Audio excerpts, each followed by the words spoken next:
Bienvenidos y bien hallados, queridos opositores. Hoy, siguiendo el método de troncos, vamos a ver, y siguiendo la ejecución, vamos a ver la ejecución hipotecaria y sus particularidades. Está regulada en el artículo 681 y siguientes de la Ley de Enjuiciamiento Civil, así como en la Ley Hipotecaria. Particularidades de esta ejecución.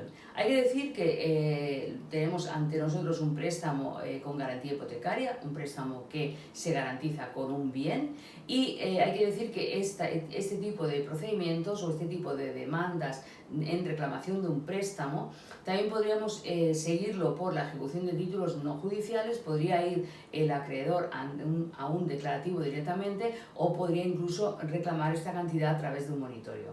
Pero si cumple todos los requisitos que establece la Ley de Enjuiciamiento Civil, el procedimiento a seguir sería el hipotecario. Pero, no obstante, como digo, podría irse a cualquiera de los otros procedimientos a los que he hecho referencia. ¿Por qué? Podemos ir a esta ejecución hipotecaria cuando, obviamente, el préstamo sea en garantía de un bien, o sea, se haya prestado el dinero en garantía de un bien. La garantía es el bien este. La escritura de constitución de hipoteca ha de contener un domicilio a efectos de notificaciones y requerimientos, ha de contener la tasación del bien a efectos de subasta, y estos serán los requisitos para que el préstamo pueda ir por el procedimiento de la ejecución hipotecaria, pero no obstante, como digo, podría ir por cualquiera de los otros procedimientos. Dicho esto, y vamos a ver la ejecución hipotecaria, como hemos mencionado, el valor de tasación ha de contener la escritura de constitución de la hipoteca, el valor de tasación. Si no se contiene en la escritura de constitución de la hipoteca, tendríamos que ir a la ejecución de títulos no judiciales, no podríamos ir a la ejecución hipotecaria. Como digo, también ha de contener un domicilio a efectos de notificaciones y requerimientos, y se acompañará a la demanda el título más el documento el documento acreditativo de este préstamo o los que fundamenten este procedimiento, más una copia, acompañando una copia de la escritura de constitución de la hipoteca, o se admite también una certificación del registro de la propiedad. Con carácter preceptivo tenemos que ir a este procedimiento con abogado y procurador, y seguidamente, cuando el tribunal entiende que el tribunal es el competente, dictará auto de orden general despachando ejecución.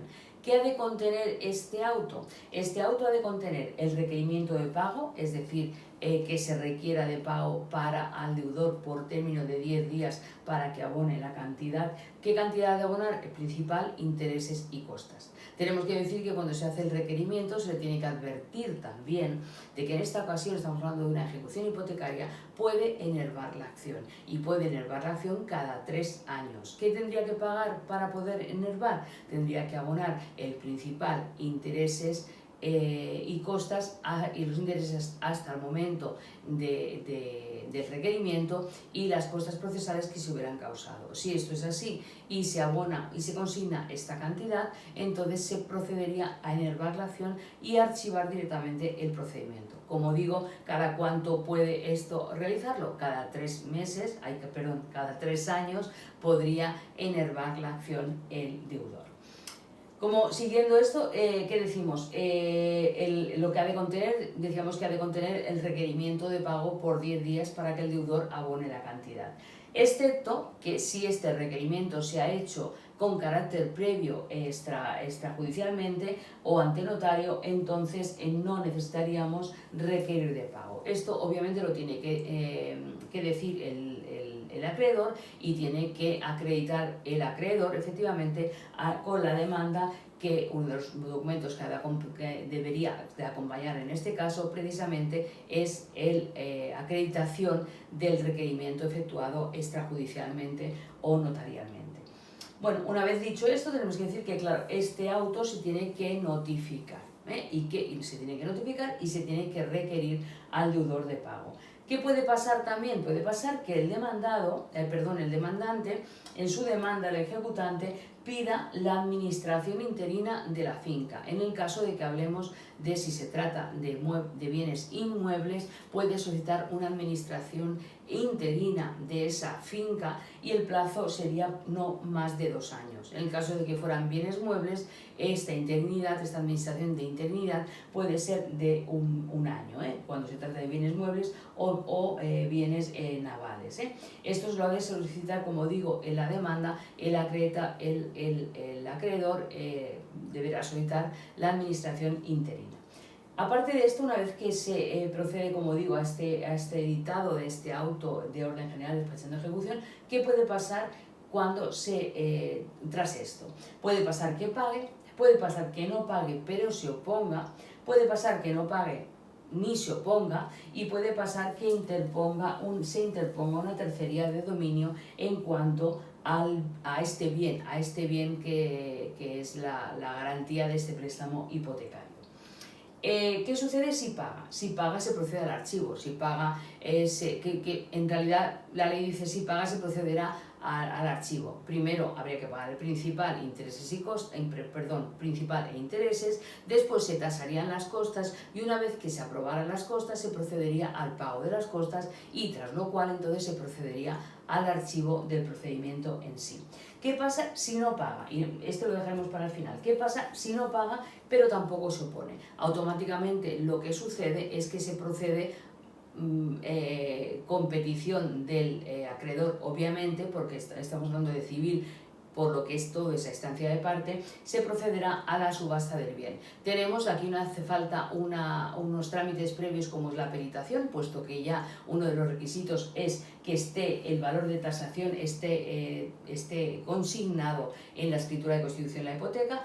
Entonces no necesitamos nada. ¿Qué necesitaremos? Lo único que necesitamos es que notificar o pedirle al registro de la propiedad que nos envíe la certificación de cargas para ver las cargas que pesan sobre esa propiedad, con el fin de saber si son anteriores o posteriores al objeto de cuando se proceda a la subasta, saber cuáles qué cargas son las que el acreedor de alguna forma asume y cuáles no. Ya sabéis que asumirá siempre las cargas anteriores y no las posteriores. Como digo, si no paga, pues se procederá al anuncio de subasta una vez que ya han transcurrido 20 días desde que se procede al requerimiento de pago al deudor y bueno, esto continuaría con el anuncio de la subasta, la convocatoria de subasta, etcétera, etcétera, que veremos en un tronco específicamente de la subasta. ¿Qué sucede si hay una tercería, si hubiera una tercería de dominio sobre ese bien que es, como digo, el objeto del préstamo hipotecario? Se suspendería la ejecución, puesto que esta ejecución, la ejecución hipotecaria, sabemos que no procedemos contra todos los bienes del deudor, no se procede contra los bienes del deudor en esta ejecución. En esta ejecución se procederá solo contra el bien que es garantía de ese préstamo hipotecario, ya sea bien mueble o ya sea bien inmueble. ¿Qué sucede cuando tras esa subasta, esa posible subasta que podamos realizar, se oponga o no se oponga, sino que finalmente se realiza una subasta? ¿Qué pasa si los bienes son insuficientes? Si los bienes son insuficientes en esta ejecución hipotecaria, se proseguirá hasta el fin, o hasta el total, la satisfacción del deudor contra otros bienes del deudor, pero no en este procedimiento, sino que se seguiría la ejecución dineraria propiamente dicha y no dentro de la ejecución hipotecaria, porque, como digo, repito, la ejecución hipotecaria solo procede contra el bien que es garantía de ese préstamo, nada más. Entonces, ¿qué pasaría? Se suspendería, como decíamos, la ejecución hipotecaria, se procedería a la suspensión y se iría por los trámites del juicio verbal para ver exactamente si se puede proceder contra ese bien o no. Entonces seguiríamos el trámite del juicio verbal y al final, cuando es contra una tercería de dominio, pues acabaría por auto. El trámite es el mismo que el de las tercerías de dominio que vemos precisamente en otro tronco. ¿Qué sucede si no paga pero se opone? Las causas de oposición son causas tasadas, están establecidas en la Ley de Procedimiento Civil y son causas tasadas. ¿Cuáles pueden ser? Pueden ser que se oponga porque hay alguna cláusula que es abusiva, puede ser que esté extinguida esta obligación que se está reclamando, esta obligación, puede ser que haya un error en la cantidad que se está reclamando, bien porque ya se ha abonado una parte, bien porque realmente hay un error. Y puede ser que se oponga porque realmente lo que procedería sería la cancelación de la hipoteca. por lo que no puede proseguir la ejecución, ya que lo que se tenía que haber hecho es cancelar esa hipoteca y no ejecutar. Tras esta oposición en tiempo y forma, ¿qué hace el letrado de la Administración de Justicia? Lo que hace el letrado de la Administración de Justicia es suspender esta ejecución. La oposición es un incidente, siempre que hablamos de oposición hablamos de incidente, por lo que en incidente tenemos que tramitar esa oposición. Una vez que los requisitos son los que establece la Ley de Documento Civil en cuanto a la oposición, el letrado suspende. Una vez que suspende, citará a las partes a una comparecencia ante el juez en el plazo de 15 días. Tenemos que decir que cuando se considera un error, diga lo que diga el juez en la oposición, por el resto de la cantidad, por ejemplo, en el caso de que es un error de la cantidad, si el juez determina cuando resuelve la oposición que esta es la cantidad por la que se tiene que reclamar esta ejecución hipotecaria, esto no es obstáculo para que la parte, el acreedor, reclame la cantidad que entiende que le corresponde por el procedimiento declarativo que corresponda. Esto deja la vía libre para que el acreedor pueda proceder. Como decimos, lo que hace el letrado de la Administración de Justicia es señalar un día y hora para que tenga lugar una comparecencia en el plazo de 15 días ante el juez. Y tras ello, que aquí se podrán argumentar o se podrán acreditar a través de documentos lo que las partes consideren oportuno, dictará un auto en el plazo de 2 días estimando la oposición o desestimándola. ¿Qué pasa si la desestima? Bueno, el auto que desestima, hay que decir que el auto que desestima la oposición es firme, no cabe contra él ningún recurso. ¿Qué sucede en cuanto a la oposición que considera que estima la oposición? Bueno, irá en función de lo que se haya alegado en la oposición, para que la estime o no, para que la estime las consecuencias son diferentes. Si considera que estima la oposición porque considera que hay una cláusula abusiva. Como digo, en este caso, ¿qué pasaría? Que sí que cabe recurso de apelación contra este auto y ello no quita que si el recurso de apelación, por ejemplo, lo estima, la parte vaya al juicio que corresponda sobre esa cláusula abusiva que considere. Si considera que la cantidad es menor de la que se reclamó en la demanda ejecutiva y considera que la cantidad es menor, este auto es firme. También hay que decir que respecto del resto de la cantidad, como decíamos antes, puede ir al juicio que entiende que corresponde. Y si la estimación de la oposición radica en que sí, que efectivamente se alegó la cancelación de la hipoteca y el juez considera que sí, que efectivamente lo que cabe es cancelar la hipoteca, este auto es firme. Y esta es el tronco de la ejecución hipotecaria de una forma muy rápida, muy escueta, muy clara, entiendo, para que podáis entender lo que es la ejecución hipotecaria. Hay que decir que esto es la ejecución hipotecaria, pero en cuanto a la subasta, aquí cuando no paga, o aquí, ¿qué sucede? Aquí cuando tenemos un auto de oposición, este auto que por ejemplo es estima que hay una cantidad que sí que efectivamente la debe y otra no, el trámite siguiente sería la subasta igualmente, sin que el incidente este está resuelto, prosigue la ejecución, se levanta la suspensión de la ejecución porque ya está resuelta la oposición y continuaría la ejecución. ¿Y cuál es el trámite siguiente? Pues el trámite siguiente sería la subasta.